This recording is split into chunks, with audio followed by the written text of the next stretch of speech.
ये कहानी शुरू होती है मैसाचुसेट्स में नवंबर 1951 से, जहां हम दो लड़कों बर्नी और गस को देखते हैं जो दो लड़कियों से डेट के लिए मिलने आए हैं। बर्नी एक लड़की मिरियम से कई महीनों से चिट्ठियों के जरिए बात कर रहा है, लेकिन उससे कभी मिला नहीं, इसलिए वो काफी नर्वस है। जब वो दोनों फाइनली मिलते हैं, बर्नी देखता है कि मिरियम कितनी सुंदर है और दोनों के बीच एकदम कनेक्शन बन जाता है। फिर ये चार लोग एक पब में जाते हैं, वहां दारू पीते हैं, मस्ती करते हैं और खूब एंजॉय करते हैं। उनके बीच बातें होती हैं छोटी बोट पर एडवेंचर के बारे में, लेकिन मिरियम को समंदर से बहुत डर लगता है। बर्नी, जो कोस्ट गार्ड में है, अपने एक दोस्त से एक बड़ी बोट उधार मांगता है और वो झट से मान जाता है। मिरियम ये देखकर खुश हो जाती है और बर्नी को किस करती है। अब सीन बदलता है 17 फरवरी 1952 को, जहां बर्नी और मिरियम एक पार्टी में डांस कर रहे थे। दोनों खूब मजे में हैं। तभी डांस के बीच में मिरियम बर्नी से पूछती है कि क्या वो उससे शादी करेगा, लेकिन बर्नी अचानक मना कर देता है। गुस्से में मिरियम बाहर निकल जाती है और बर्नी उसके पीछे जाता है। वो उसे समझाता है कि उसका काम कितना खतरनाक है, तूफानी मौसम में कुछ भी हो सकता है, शायद वो घर भी ना लौट सके। मिरियम पूछती है, तुझे समंदर से डर लगता है या शादी से? थोड़ी सोच के बाद बर्नी समझ जाता है कि वो मिरियम को खोना नहीं चाहता। वो शादी के लिए हाँ बोल देता है और दोनों 16 अप्रैल को शादी का दिन फिक्स करते हैं। लेकिन बर्नी के जॉब के रूल्स की वजह से उसे अपने कमांडिंग ऑफिसर से परमिशन लेनी पड़ेगी। कुछ दिन बाद चैटम मैसाचुसेट्स से 9 माइल दूर एक ऑयल टैंकर एसएस पेंडल्टन एक जोर का तूफान से जूझ रहा होता है। शुरू में सब ठीक लगता है, कुछ सेलर्स आराम कर रहे थे, कुछ सो रहे थे और गैली में कुक्स बातें कर रहे थे। तभी अचानक एक झटका लगता है, चीजें गिरने लगती हैं और कुछ क्रू मेंबर्स अपने बेड से गिर पड़ते हैं। शिप के हल में एक बड़ा लीक हो जाता है और तूफानी लहरों की वजह से शिप धीमा पड़ जाता है। समुंदर के झटके से शिप एक तरफ झुक जाता है और हल अचानक 2 टुकड़ों में टूट जाता है। कोस्ट गार्ड स्टेशन पर बर्नी और उसके साथी रेडियो पर सुनते हैं कि एक और शिप फोर्ट मर्सर भी तूफान में टूट गया है। बॉस्टन और नैंटकेट से रेस्क्यू टीम्स निकल चुकी हैं और अफवाह है कि अब चैटम स्टेशन की बारी आएगी। बाहर तूफान 80-100 किलोमीटर प्रति घंटे की रफ्तार से चल रहा है। इसी बीच बर्नी अपने कमांडर क्लफ से शादी की परमिशन मांगने जाता है, लेकिन क्लफ उसकी बात टाल देता है और तुरंत क्रू को बुलाता है। वो ऑर्डर देता है कि डॉक पर जाओ और एक फिशिंग बोट को रेस्क्यू मिशन के लिए तैयार करो। पेंडल्टन पर बचे हुए क्रू मेंबर्स अपनी सेफ्टी के लिए दुआ कर रहे थे, क्योंकि शिप 2 हिस्सों में टूट चुका था और सिर्फ एक हिस्सा तूफान में तैर रहा था। एक क्रूमैन ब्राउन चिल्लाता है कि लाइफ बोट अभी उतारना चाहिए, लेकिन कैप्टन मना करते हैं क्योंकि छोटी लाइफ बोट इतने बड़े तूफान में नहीं टिक पाएगी। उनका SOS सिग्नल और रेडियो भी खराब हो चुका था, तो किसी से कांटेक्ट नहीं हो पाएगा। कैप्टन एक क्रूमैन साइबर्ट से सलाह मांगता है, जो इन सिचुएशंस में एक्सपर्ट होता है। साइबर्ट बताता है कि लाइफ बोट में सिर्फ 9 लोग जा सकते हैं, पर तूफान में वो पलट जाएगी, लेकिन टूटा हुआ शिप 4-5 घंटे तक तैर सकता है। इसीलिए साइबर्ट एक प्लान बनाता है कि वो शिप के रडर को स्टील बीम और रस्सी से मैनुअली कंट्रोल करेंगे और शिप को पास के रीफ तक ले जाएंगे। वहां शिप को ग्राउंड कर देंगे और विसल बजाकर हेल्प मांगेंगे। क्रू इस प्लान पर काम शुरू कर देता है, लेकिन ब्राउन जिद करता है और झगड़ा शुरू हो जाता है। तभी रेडियो कनेक्ट होता है और पता चलता है कि फोर्ट मर्सर के लिए रेस्क्यू टीम्स जा रही हैं। पेंडल्टन के क्रू को यह सुन के डर लगता है, क्योंकि इससे उनकी बारी शायद ना आए।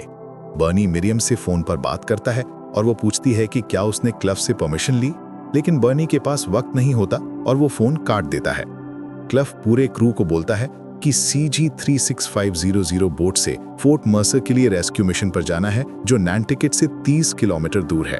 इससे सब मना करते हैं, क्योंकि इतने तूफान में ये बोट मरने का खतरा है। वो सजेस्ट करते हैं कि स्टेक हार्बर से CG 36383 बोट ली जाए, जो थोड़ी स्लो लेकिन सेफ है। क्लफ बर्नी को 2 लोगों के साथ डॉक पर सिचुएशन चेक करने के लिए बोलता है। बर्नी के पास कोई चॉइस नहीं होती और वो निकल पड़ता है। यहाँ पेंडल्टन पर साइबर्ट और उसका पार्टनर रडर को मैनुअली सेट करने में जुटे हैं, लेकिन उनके पास लोग कम हैं।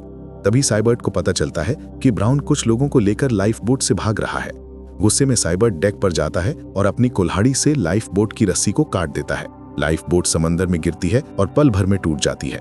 ये देखकर ब्राउन साइबर्ट पर गुस्सा होता है, लेकिन बाकी क्रू समझ जाता है कि साइबर्ट सही था। साइबर्ट बताता है कि लाइफ बोट छोटी है, जबकि इस शिप को डूबने में अभी काफी टाइम लगेगा।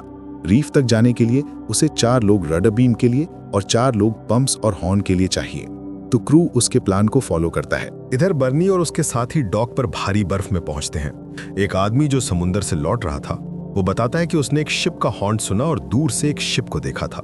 बर्नी अपने साथियों को चैटम स्टेशन ले जाता है और पता चलता है कि टूटा हुआ शिप पेंडल्टन है, जो उनके स्टेशन से 8 किलोमीटर दूर है। एक ही दिन में 2 शिप्स का टूटना एकदम नई बात थी। तो बॉस्टन और नैंटिकेट के सारे शिप्स फोर्ट मर्सर के रेस्क्यू के लिए निकल पड़ते हैं। क्लफ बर्नी को ऑर्डर देता है कि वो CG-36500 बोट लेकर क्रू के साथ जाओ। बर्नी मान जाता है।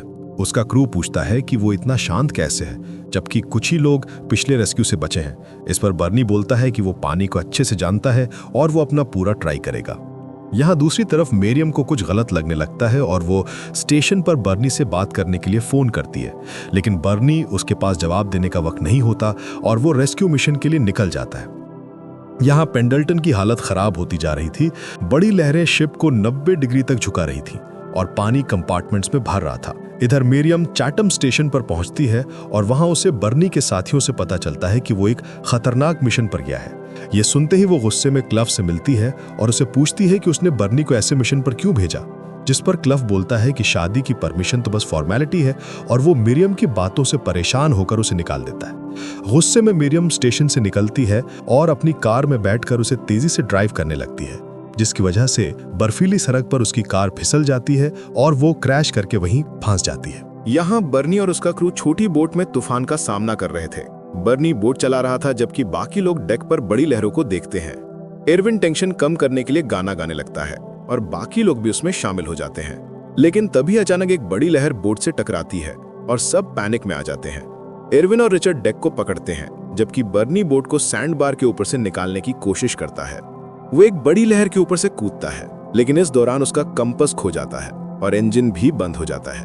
एंडी उसे ठीक करने की कोशिश करता है। तभी एक 10 मीटर ऊंची लहर आती है जो बोट को पलट सकती थी, लेकिन लास्ट मोमेंट पर इंजन चालू हो जाता है और बर्नी बोट को बड़ी लहरों के बीच से निकाल लेता है, सैंड बार क्रॉस करते हुए। इधर पेंडल्टन पर एक पंप बंद हो जाता है। साइबर्ट पैनल चेक करता है और बाकी पंप्स को फुल चलाने को बोलता है।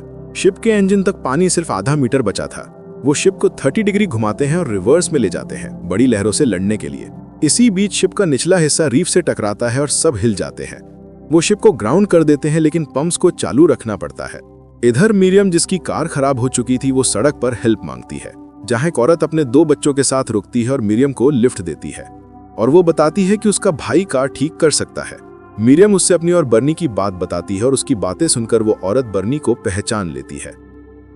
यहाँ पेंडल्टन पर क्रूज शिप को स्टेबल करने की कोशिश में लगा हुआ था, जिस दौरान ब्राउन फिर से झगड़ा करता है और साइबर्ट पर इल्जाम लगाता है कि वो बस नाम कमाना चाहता है, जिस पर साइबर्ट बोलता है कि उसकी भी जान उतनी ही कीमती है जितनी बाकियों की।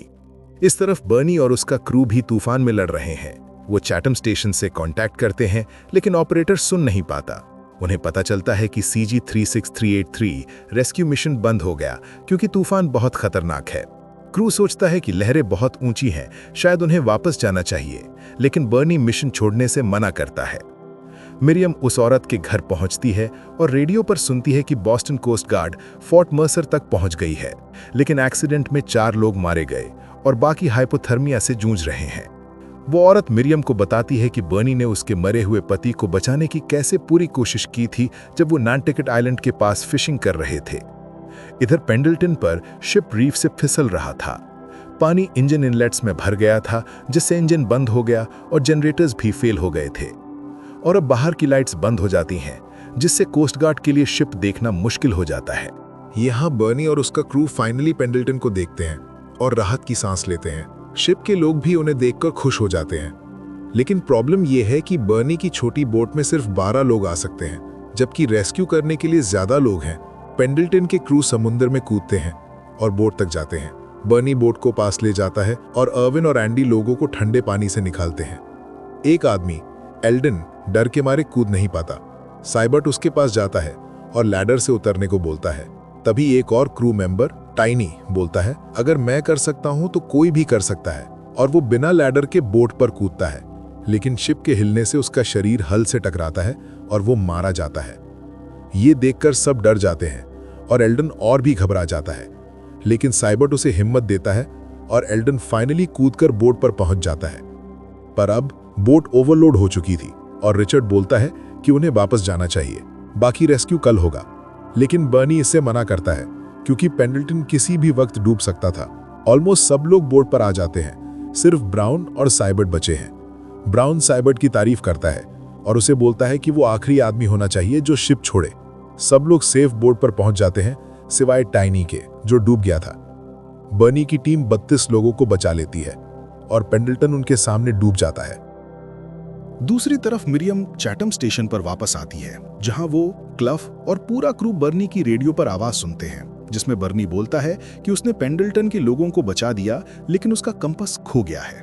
ये सुन के सब चिंता में पड़ जाते हैं, क्योंकि बिना कंपास के वापस आना मुश्किल था।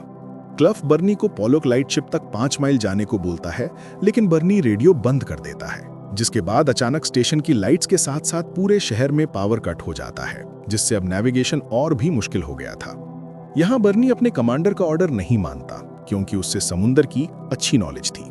उसका सोचना था कि जब वो गए थे तब हवा लेफ्ट से चली थी और अब राइट से चल रही है, इसलिए वो शोर लाइन की लाइट्स को फॉलो करता है और सबको बोलता है कि बोट को करंट के साथ बहने दो, चाहे वो कितना भी दूर क्यों ना जाए। जब तूफान शांत होगा तो वो लैंड की लाइट्स देखकर वापस आएंगे।